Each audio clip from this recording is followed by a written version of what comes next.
नमस्कार आपनालोक सकलोके पुनर्बार स्वागतम नसमाई मस्जिद बंधुসকল पलकता सामक आज 9টা गुरुत्वपूर्ण खबर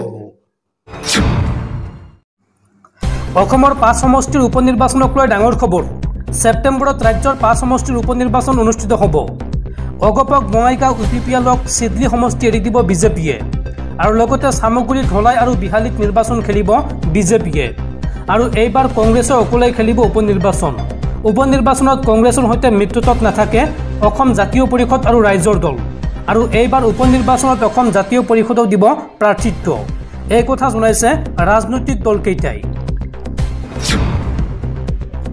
ৰাজ্যৰ হাজাৰ হাজাৰ সুলভ মূল্যৰ দোকানীলৈ ভাল খবৰ অবেহত সুলভ মূল্যৰ দোকানীসকলক চৰকাৰে দিলে ভাল খবৰ সুলভ মূল্যৰ দোকানীসকলৰ বাবে মুকলি কৰা হল 272 কোটি 14 লাখ টকা राज्यर 33,000 सुलभ मूल्यर दुकानीर बारे सरकारों बृहत घोषणा अबेहत सुलभ मूल्यर दुकानीসকলক ভাল खबर दिले सरकारे सुलभ मूल्यर दुकानीर बारे मुकली কৰা हल 272 कोटी 14 लाख टका आंदोलনৰ মাজতে सुलभ मूल्यर दुकानीলৈ আহিল ভাল खबर केंद्रीय सरकारे मुकली কৰিলে कमिशনৰ बाबत পাবলগীয়া এই টকা পৰিবহনৰ ব্যয়ৰ নামত केंद्रीय सरकारे मुकली কৰিলে 91.63 कोटी टका दीर्घदिनीया प्रतिबादर अंतत सुलभ मूल्यर दुकानीসকলৰ বাবে सरकारों এই বৃহৎ पदक्षेप कमिशনৰ धन लाभ नकरात दुकानीসকলে সাব্যস্ত কৰিছিল प्रतिबाद আৰু এই प्रतिबादৰ মাজতে এই ভাল খবৰটো আহিছে আৰু অবেহত কমিশনৰ বাবদ পাবলগীয়া টকা মুকলি কৰি দিলে চৰকাৰে উল্লেখযোগ্য যে নিৰ্বাচনী আচৰণ বিধিৰ বাবে মুকলি কৰিব পৰা নাছিল এই টকাসমূহ और सुलभ मूल्यर दुकानीर आंदोलन एतिया परिहार करार आह्वान राज्यर जोगान मंत्री रंजित कुमार दासर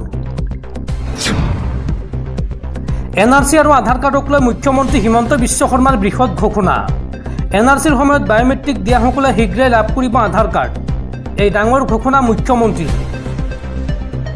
आधार कार्ड और एनआरसिक लय मुख्यमंत्री डाঙৰ घोषणा एनआरसित नाम नथका খিলঞ্জীয়া লোকে शीघ्रे पाब आधार कार्ड কি কাৰণত आधार कार्ड ब्लक হৈ আছে সেই সন্দৰ্ভত ৰাজ্য চৰকাৰৰ গুৰুত্বপূৰ্ণ পদক্ষেপ এই সন্দৰ্ভত ভাৰত চৰকাৰৰ সৈতে আলোচনাত মিলিত হ'ব ৰাজ্য চৰকাৰ এই পৰ্যন্ত 9 লাখ লোকৰ आधार कार्ड ব্লক হৈ আছে ৰাজ্যত আৰু এই 9 লাখৰ ভিতৰত আছে বহুত থলুৱা অসমীয়া মানুহ এনআৰসি চলি থকাৰ মাজতে আধাৰৰ বাবে কৰা হৈছিল আবেদন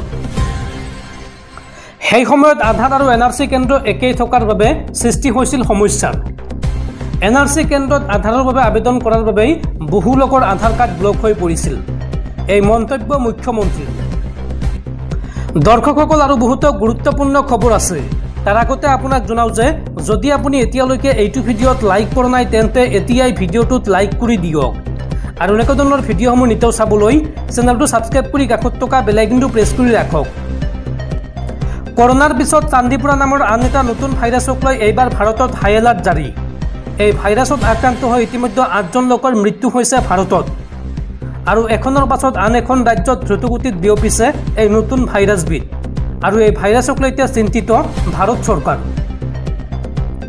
এটা নতুন ভাইৰাছক লৈ এতিয়া দেখত লাগিছে হাহাকাৰ বিগত 48 ঘণ্টাত এই ভাইৰাছৰ ফলত মৃত্যু হৈছে 8জন লোকৰ এই ভাইৰাছৰ নাম হৈছে চান্দিপুৰা गुजरातत भयंकर परिवेशर सृष्टि करिছে এই নতুন ভাইৰাছবিধে गुजरातर साबरकंठा और आरवली जिलात द्रुतगतित बियपिছে चांदीपुरा भाइरास এই ভাইৰাছে মূলত आक्रमण करिছে শিশুসকলক মহ আৰু মাখিয়ে কামুৰিলে এই ভাইৰাছ বিয়পে गुजरातर পিছত এইবাৰ ৰাজস্থানতো বিয়পি পৰিছে এই নতুন ভাইৰাছবিধ চান্দিপুৰা ভাইৰাছত আক্ৰান্ত হলে শিশুৰ মগজু ফুলি যায় আৰু লগতে জ্বৰ বমি হোৱা মাংসপিহিৰ বিষ হোৱা এই ভাইৰাছৰ মূল লক্ষণ দেশৰ আন আন প্ৰান্তত চান্দিপুৰা ভাইৰাছক লৈ জাৰি কৰা হৈছে হাই এলাৰ্ট উল্লেখযোগ্য যে 1965 চনত ভাৰতৰ নাগপুৰত প্ৰথমবাৰলৈ ধৰা পৰিছিল এই ভাইৰাছবিধ তেতিয়া কিন্তু এই ভাইৰাছবিধ বিয়পি পৰা নাছিল বা সংক্ৰমণ হোৱা নাছিল আৰু এই ভাইৰাছ এতিয়া দ্ৰুতগতিত আন ৰাজ্যলৈ বিয়পাৰ শংকা ব্যক্ত কৰিছে ভাৰত চৰকাৰে যাৰ পৰিপ্ৰেক্ষিতত দেশজুৰি হাই এলাৰ্ট জাৰি কৰিছে ভাৰত চৰকাৰে নাগৰিকত্ব সংশোধনী আইন চমুকৈ কা সন্দৰ্ভত এইবাৰ মুখ্যমন্ত্ৰী হিমন্ত বিশ্ব শৰ্মাক খুৰদাৰ সমালোচনা সাংসদ গৌৰৱ গগৈৰ। গৌৰৱ গগৈয়ে এই সন্দৰ্ভত মন্তব্য কৰি কয় যে মুখ্যমন্ত্ৰীৰ মতে কাৰ দ্বাৰা মাত্ৰ 8জন লোকেহে অসমত নাগৰিকত্ব বিচাৰিছে আৰু 8জন বিদেশী লোকৰ বাবে অসম চুক্তি নস্যাৎ কৰিছে বিজেপিয়ে। কাৰ ৰূপায়ণৰ আঁৰত মুখ্যমন্ত্ৰী হিমন্ত বিশ্ব শৰ্মাৰ অহংকাৰ লুকাই আছে। কা সন্দৰ্ভত এই মন্তব্য সাংসদ গৌৰৱ গগৈৰ। অসমৰ ৰাইজক BSNL দিলে এইবাৰ বাম্পাৰ অফাৰ। অসমত অতি কম মূল্যত উপলব্ধ হ'ব BSNLৰ সেৱা আৰু অতি শীঘ্ৰে অসমৰ প্ৰতিটো গাঁৱত 4G টাৱাৰ বহুৱাব BSNL। আজি এই কথা জনালে BSNL কৰ্তৃপক্ষই। গ্ৰাহকৰ বাবে BSNL দিলে ভাল খবৰ। অসমত অতি কম মূল্যত উপলব্ধ হ'ব ৰিচাৰ্জ। প্ৰতিখন গাঁৱত শীঘ্ৰে উপলব্ধ হ'ব 4G সেৱা। অসমতো 4G সেৱাৰ বাবে কাম চলাই আছে BSNL। অসমৰ 3000টা প্ৰান্তত স্থাপন কৰা হ'ব টাৱাৰ। সম্পূৰ্ণৰূপে দেশীয় প্ৰযুক্তি ব্যৱহাৰ কৰা হ'ব নেটৱৰ্ক সেৱাত। আৰু এই সন্দৰ্ভত টাটাৰ সৈতে 15,000 কোটি টকাৰ চুক্তি কৰিছে BSNL। ইতিমধ্যে বহু গ্ৰাহকে অন্য টেলিকম সেৱা এৰি আদৰি লৈছে BSNLক। লাখ লাখ গ্ৰাহক পুনৰ ঘূৰি আহিছে BSNLলৈ। জিঅ' এয়াৰটেল ভোডাফোন আইডিয়াৰ দাম বৃদ্ধিৰ পিছতেই পুনৰ ঘূৰি আহিছে BSNLলৈ। আৰু ইতিমধ্যে 4খনকৈ ৰাজ্যত ডাটা চেণ্টাৰ নিৰ্মাণ কৰিছে টাটাই। এই পৰ্যন্ত 10,000ৰো অধিক 4G নেটৱৰ্ক স্থাপন কৰিছে টাটাই। আৰু শীঘ্ৰে দেশত 1 লাখ 4G নেটৱৰ্ক স্থাপনৰ পৰিকল্পনা টাটাৰ। লগতে 5G সেৱাও কম মূল্যত উপলব্ধ কৰাব BSNL।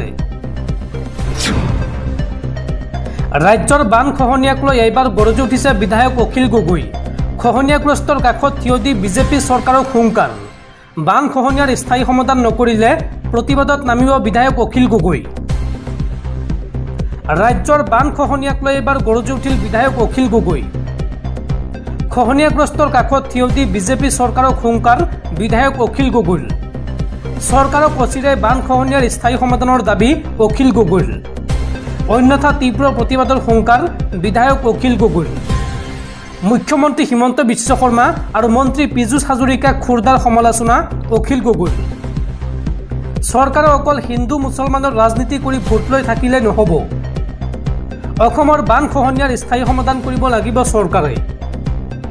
গোলকগঞ্জত খহনীয়াগ্ৰস্ত অঞ্চল পৰিদৰ্শন কৰি এই মন্তব্য বিধায়ক অখিল গগৈৰ।